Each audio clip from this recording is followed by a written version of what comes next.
वैदेही, आपण पाहतोय उद्धव ठाकरे यांच्या पक्षाकडून तर आता ही घोषणा अधिकृतरित्या झाली। तर माझा प्रश्न असा होता की मनसेकडून काही अधिकृत घोषणा करण्यात आली आहे का किंवा काही प्रतिक्रिया समोर आली आहे का?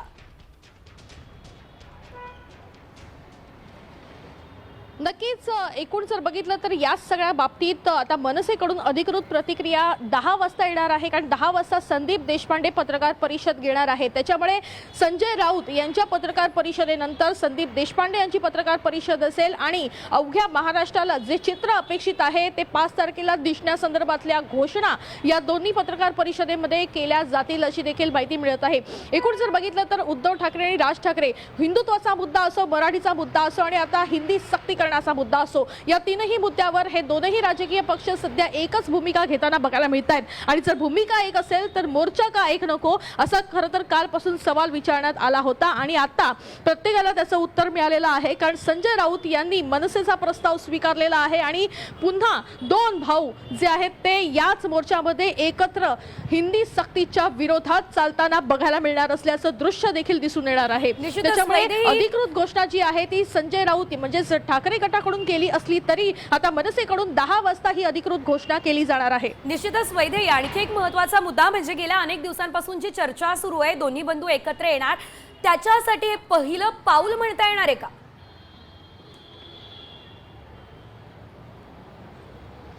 नक्कीच आपण बघितलं तर दोन भाऊ एकत्र कधी येणार हे महाराष्ट्राच्या राजकारणाला पडलेला खरं तर हा प्रश्न आहे। गेल्या अनेक वर्षांपासून प्रत्येक निवडणूक जेव्हा जशी समोर येते तेव्हा खरं तर हा प्रश्न विचारला जातो आणि खास करून स्थानिक स्वराज्य संस्थांच्या निवडणुका ज्या प्रत्येकाला जवळच्या असतात त्या निवडणुकांच्या वेळेस खरं तर हा प्रश्न मोठ्या प्रमाणात विचारला जात असल्याचं आजवर पाहिलेलं आहे। मात्र आपण बघतोय की राजकीय भूमिका जरी दोनही पक्षांच्या ज्या आहेत त्या एकसमान नसल्या तरी जे मुद्दे आहेत ते मात्र एकसमान आहेत आणि याच मुद्द्याला अनुसरून अवघ्या महाराष्ट्राला अपेक्षित असला निर्णय होणं अपेक्षित आहे आणि मराठी म्हणून एकत्र या, राजकारण बाजूला ठेवा असा जो आग्रह राज ठाकरे यांनी कालच्या पत्रकार परिषदेमध्ये बोलून दाखवला, याचाच कुठेतरी स्वीकार आता उद्धव ठाकरेंनी केलेला आहे। भलेही वेगळ्या चुली आहेत, भलेही वेगळे दोन पक्ष आहेत, मात्र मराठीच्या मुद्द्यावर एकत्र हे दोनही बंधू जे आहेत ते येताना बघायला मिळतील आणि निश्चितच महाराष्ट्राला अपेक्षित असं चित्र या ठिकाणी बघायला मिळेल।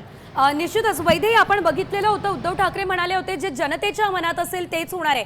त्यामुळे एकंदरीत हिंदी सक्तीच्या विरोधात मराठी माणूस सुद्धा एकवटलेला आपल्याला दिसतो आणि राज ठाकरे आणि उद्धव ठाकरे यांनी जी भूमिका घेतलेली आहे त्याला देखील मराठी माणसाचा पाठिंबा आहे। त्यामुळे मराठी माणसाच्या मनातलंच करण्याचा हा प्रयत्न आहे का?